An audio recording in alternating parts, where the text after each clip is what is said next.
Assalamualaikum warahmatullahi wabarakatuh. Senang sekali Sound BTV, saya kembali menyapa Anda dalam program Ngota Ngobrol Prestasi. Edisi hari ini masih di momen spesial Ramadan 1445 Hijriah. Bersama saya Bung Karno dan juga rekan saya Puspa. Tentunya kita sudah menghadirkan narasumber. Ini ada Ines Safitri Rahayu. Nah, ini pemudi yang cantik banget. Luar biasa, berprestasi juara 2 kaligrafi dalam kegiatan Geman IMC tingkat provinsi. Ya Bapak, luar biasa, keren banget. Oke, Wah, kita sapa dulu kali ya untuk kita hari ini. Assalamualaikum. Wah, ini Ines ya panggilannya ya? Iya. Ines. Boleh kenalan dong? Ines, kesibukannya apa? Untuk kesibukan nggak? Iya. Untuk sekarang itu ini kan sebagai mahasiswa Jamiah. Jadi tuh hafal Al-Quran, kajian kitab. Oh, berarti lumayan banyak juga kesibukannya ya. Orang sibuk ya, saya. Oke. Wah, ini prestasinya juara 2 dalam kegiatan Humaniasi tingkat provinsi ya. Oh, lomba kaligrafi. Aku pernah lihat juga tuh lomba kaligrafi yang berbeda bagus, banget luar biasa. Karena ada yang mau bertanya nggak sama Ines nih? Ini sendiri baru waktu lomba kaligrafi itu banyak ya pesertanya ya? Lumayan kan? Ada berapa? Sekitar 20-an. Dan pada saat kamu lomba kemarin, boleh dong diceritain pengalaman kamu, maksudnya persiapannya bagaimana? Terus kamu apa ya? Kamu kemarin deg-degan nggak waktu ikut lomba? Deg-degan sih Kak. Nyangka nggak bisa jadi juara? Gak nyangka sih, soalnya kemarin tuh agak ragu untuk ikut gitu. Jadi tuh mikir-mikir dulu ikut nggak ya. Tapi udah daftar juga kan, ikut aja lah gitu. Oh gitu, berarti daftarnya kamu itu nggak disengaja atau memang direncanain dari awal? Daftar coba aja gitu ya? Iya, daftar coba aja gitu. Ngomong-ngomong, ini lombanya kemarin kapan sih? Dan coba kamu ikut lombanya gimana? Kapan? Lombanya di bulan November. Bulan November tahun 2023. Oh, baru. Oke, berarti memang lombanya masih baru banget ya. Tapi kamu sendiri untuk lomba kaligrafi apakah pernah ikut sebelumnya atau ini pertama kali banget? Pernah ikut Kak, tapi waktu itu Ines masih MTS kan, sekolahnya di Marubungnya gitu. Oke. Ikut perwakilan dari desa gitu. Oh, oke. Nah sekarang kamu kuliah ya, Iya. dan ikut lomba juga dan menjadi juara di kegiatan itu di Humaniasi tingkat provinsi. Kemarin kamu memang mewakili kampus kah atau pada saat itu kamu secara pribadi nih mewakilkan diri untuk ikut lomba? Secara pribadi juga. Oh, secara pribadi, kenapa tuh? Kenapa nggak kampus? Oh, mulai julid ya? Soalnya itu kan tingkat provinsi Kak, jadi tuh seluruh yang dari MA, SMK itu tuh ikut semua gitu. Oh, berarti untuk perlombaannya ini umum ya? Oke, berarti memang dari banyak kalangan yang ikut ya. Akhirnya kamu ikut secara perorangan. Tapi kalau kamu sendiri pas kegiatan lomba nih, ini kan juara 2. Kalau boleh tahu itu untuk lomba kaligrafi itu apakah kalian membuatnya secara langsung on the spot atau kalian bikin dulu baru dinilai juri atau gimana sih? Dibikin dulu Kak. Oh, dibikin dulu. Prosesnya berapa lama? Kalau untuk Ines biasanya setiap lomba tuh paling lama itu 8 jam. 8 jam? Iya. Oke, paling lama. Iya. Paling cepatnya berapa? 5 menit? Enggak dong. Itu bikin apa? Bikin garis. Paling cepatnya berapa lama? Dan cepatnya palingan 4 jam gitu. Oh, 4 jam. Oh, 4 jam cepet ya ternyata ya. Kirain berapa menit gitu, ternyata berjam-jam. Iya, soalnya lama Kak, agak Harus rapi ya gitu ya, harus rapi dan sesuai kaedah juga.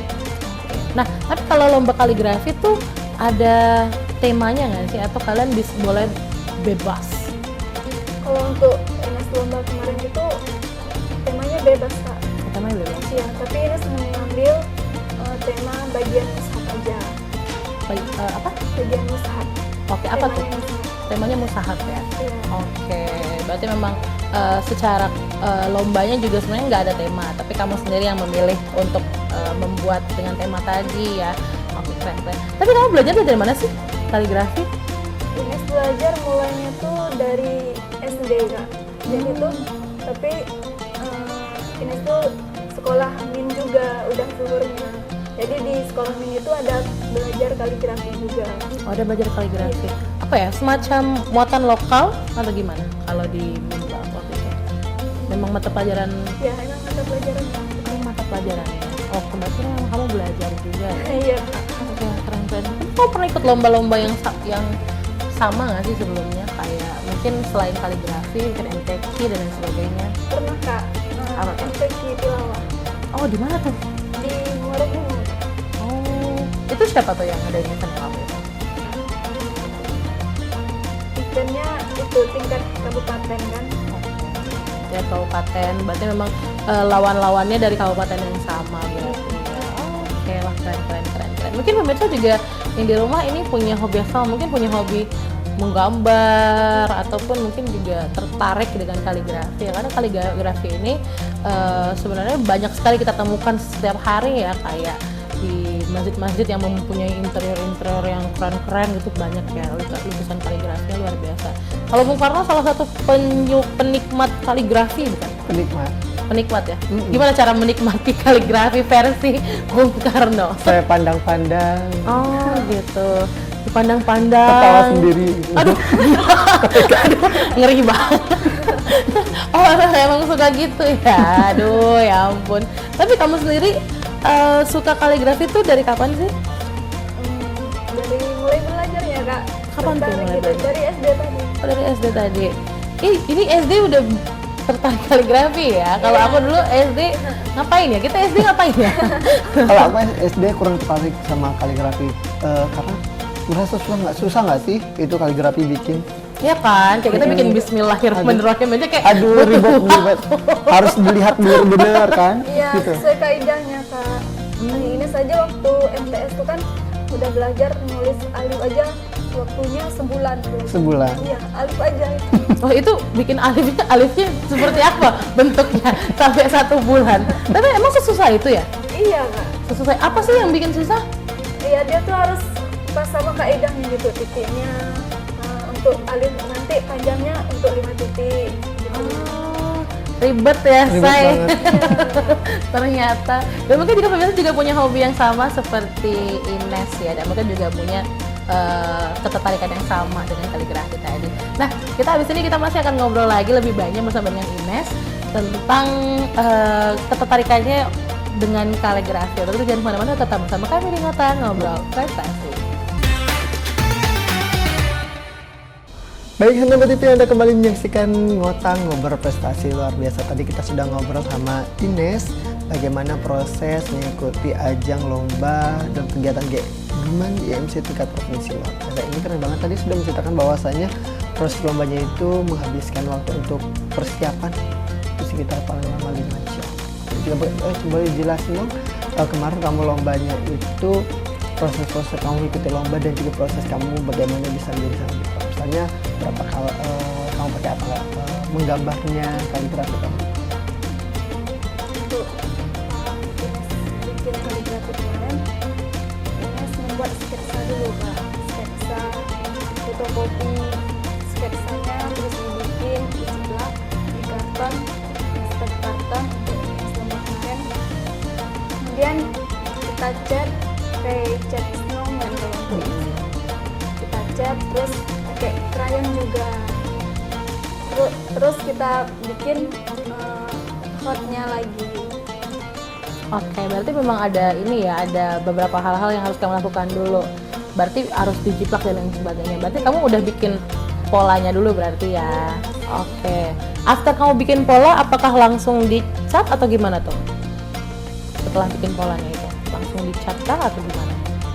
Tulis Arabnya dulu Kak. Oh, tulis Arabnya Yang dulu. baru dicat. Oh, baru dicat. Oh, berarti yang tulisan yang dicat itu tulisan Arabnya itu ya, yang dicatnya itu atau gimana? Yang dicat tuh itunya, sketnya tadi. Oh, sket yang udah kamu bikin. bingkainya. Oh, yang bingkainya. Oke. Wah, itu kalau kamu kemarin berapa lama tuh bikin semuanya sampai diberikan ke juri untuk dinilai? Kalau mulai kemarin tuh kan Kak, dari jam 9. Terus dari jam 9 tuh sampai jam 12. Nanti istirahat. Itu tuh baru selesai untuk bagian mewarnai sketnya aja baru. Oke. Oh, berarti memang banyak ya yang harus dilakuin ya. Ribet juga ternyata. Tapi Kesulitannya apa sih ketika kamu mengikuti nih lomba kaligrafi? Memang harus dipersiapkan dulu nih gambarnya, harus di sketch dan lain-lainnya. Tapi tingkat yang paling sulit yang kamu alami dari proses yang tadi itu apa sih? Dan kenapa juga? Kalau untuk yang tersulit tuh di bagian warna ini Kak, soalnya mencocokkan warna ini itu tuh agak susah gitu. Oke, berarti mix and match, mix and match kalau kata teman-teman saya. Oke, berarti ngewarnainnya yang juga harus yang agak tricky ya, gitu sebetulnya ya, karena harus menyesuaikan warna satu sama warna yang lainnya. Boleh dilihatin dong ke kamera di depan, boleh kamu pegang juga ini piala dan juga sertifikat ya. Oke, wah ini juara 2 ya kemarin ya. Oke banget. Tapi kamu waktu ikut kegiatan itu masih di semester 2 kuliah ini kan ya?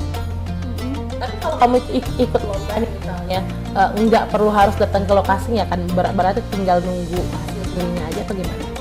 Kalau kemarin, kalau untuk lombanya di lokasi Kak, tapi untuk hasilnya kemarin tuh disuruh hadir sih, tapi Ines nggak datang karena nggak ada kendaraan kan, jadi Ines nggak datang, jadi nunggu aja pengumumannya, terus ada kabar gitu. Cuman Ines Akhirnya mendapatkan juara 2 ya, keren banget. Tapi kalau lomba kaligrafi itu poin paling tinggi atau poin penilaian yang paling jadi acuan untuk bisa menang apa? kalau paling dinilai sih dari segi penulisan Kak, betul atau tidak kaidah menulisnya gitu.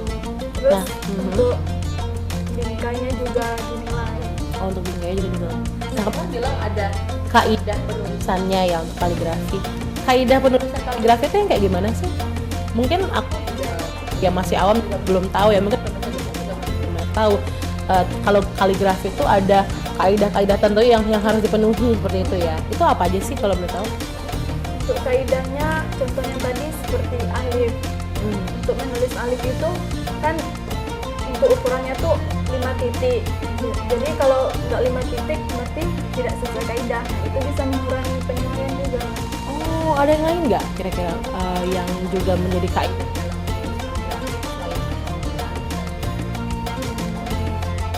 Kalau untuk kaidah sih Kak, bagian itu yang paling dilihat ya. ya. Titik-titik dan garis-garis itu ya. Oke, wah, tapi lumayan sulit juga ya, makanya kalau misalkan kita perhitungan garisnya nggak sesuai, berarti itu menjadi pengurangan ya. Berarti itu jurinya berarti ngukur juga ya itu ya. Ya jadi tuh harus teliti. Iya, jadi kayak dia ngukur bener, oh ini kurang 1 titik misalnya gitu.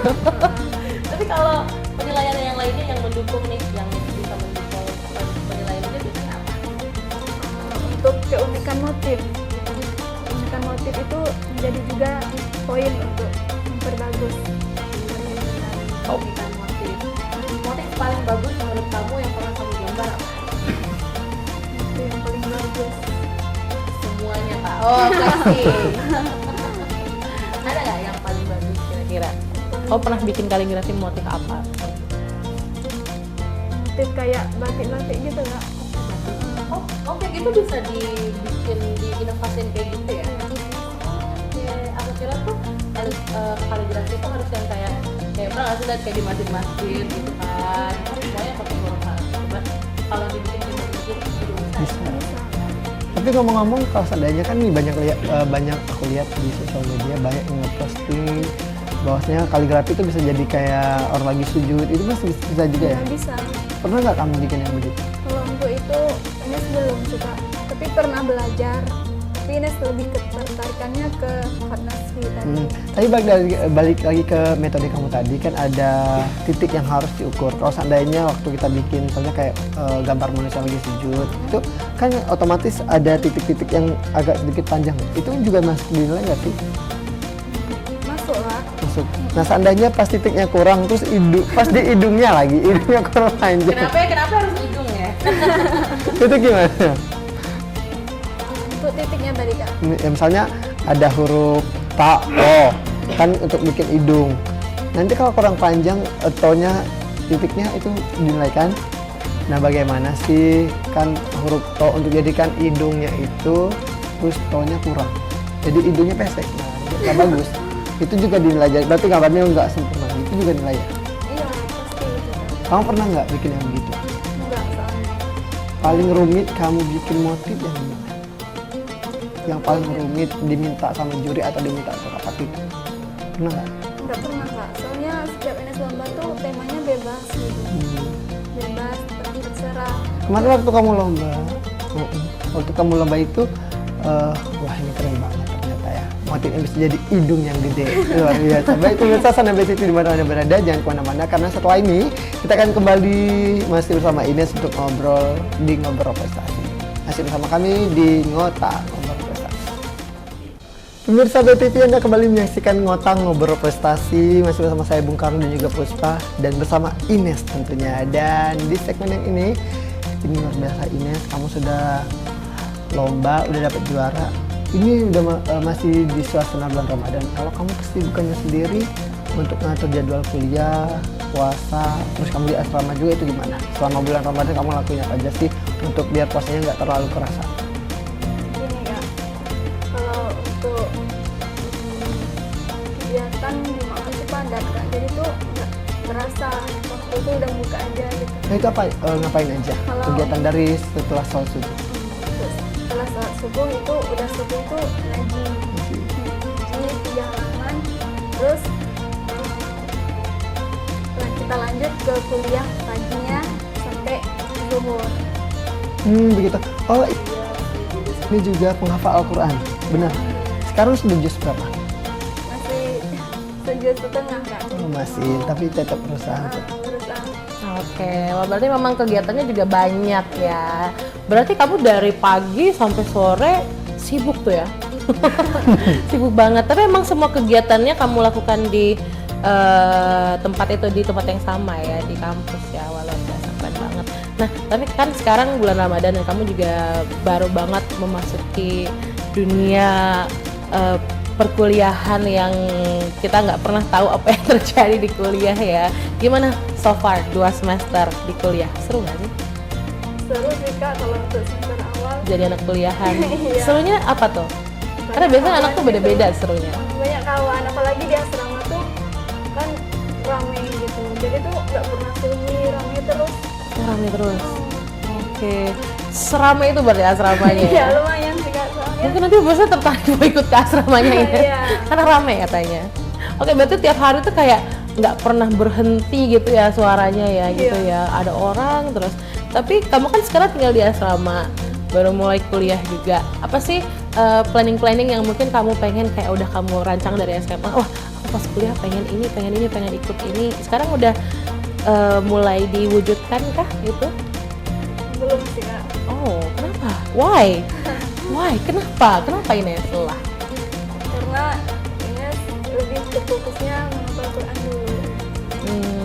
Terus sebenarnya apa sih yang kamu pengen kalau kamu sekarang sudah kuliah? Pengen apa sih sebenarnya di kuliah saat ini? Ines pengen punya bakat public speaking Kak.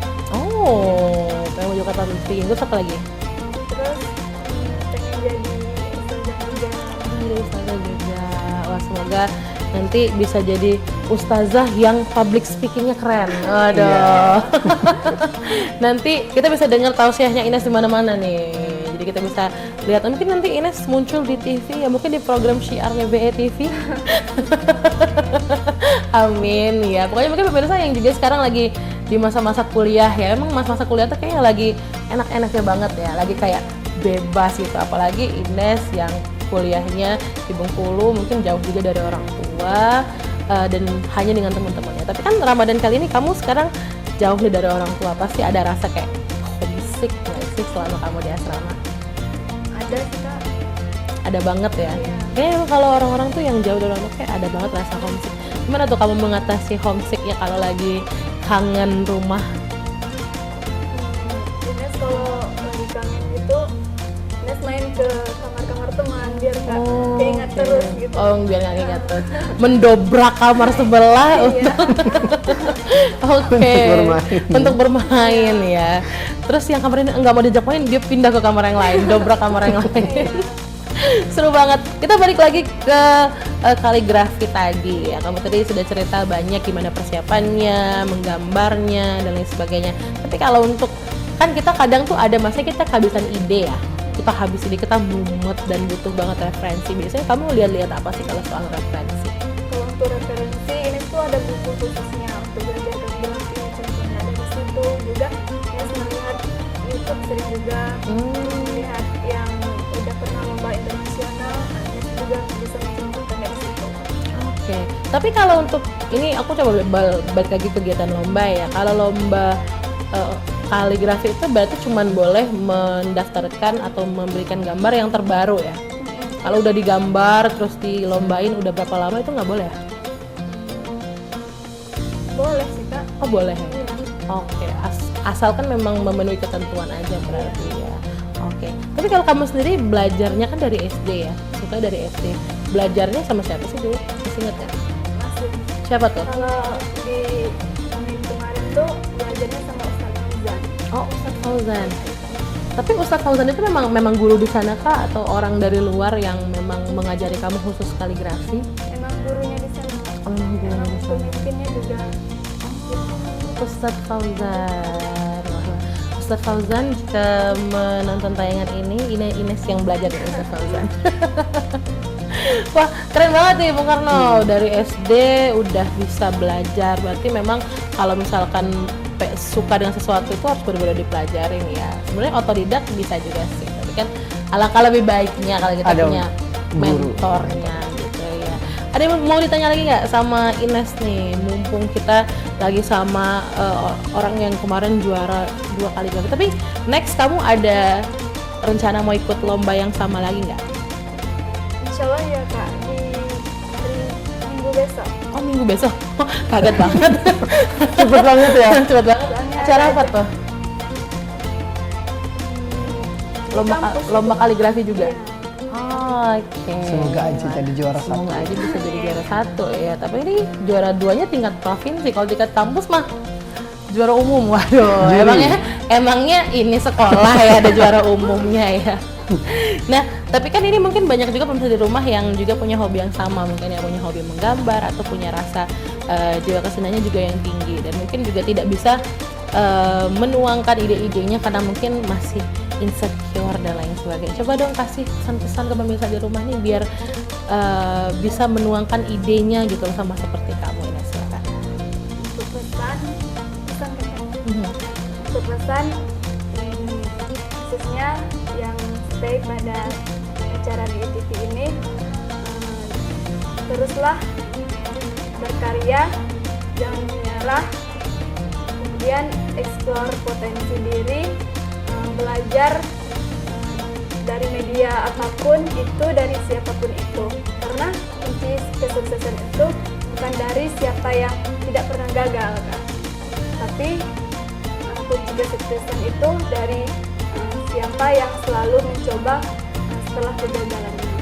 Oke, wah luar biasa. Memang kalau kita ingin menjadi seorang yang sukses ya, mungkin kegagalan ini menjadi satu hal yang paling ditakuti ya, karena siapa sih yang tidak takut dengan gagal. Tapi apakah kegagalan itu harus menutup diri kamu untuk tidak bisa mengeluarkan ide-ide dan juga berinovasi ke depannya dengan kesukaan dan lain sebagainya ya. Jadi kita harus tetap bikin sesuatu yang membuat diri kita menyenangkan dan membuat diri kita menjadi lebih upgrade lagi biar kita juga jadi upgrade diri jadinya ya. Wah luar biasa. Thank you Ines sudah mau ngobrol hari ini di Ngobrol Prestasi. Semoga sukses kuliahnya, semoga hafalannya juga lancar. Tambah juga ya. Dan juga salam sama teman-teman di asrama juga ya, sampaikan salam dari kita, semoga cepat lulus, sukses dan juga bisa mencapai cita-citanya nanti ke depannya. Dan pemirsa, terima kasih banyak sudah menyaksikan kami di edisi Ramadan kali ini 1445 Hijriah. Saya Puspa Skararum dan Saya Bung Karno, tentunya mengucapkan terima kasih banyak. wassalamualaikum warahmatullahi wabarakatuh. BTV. Oke. Bye.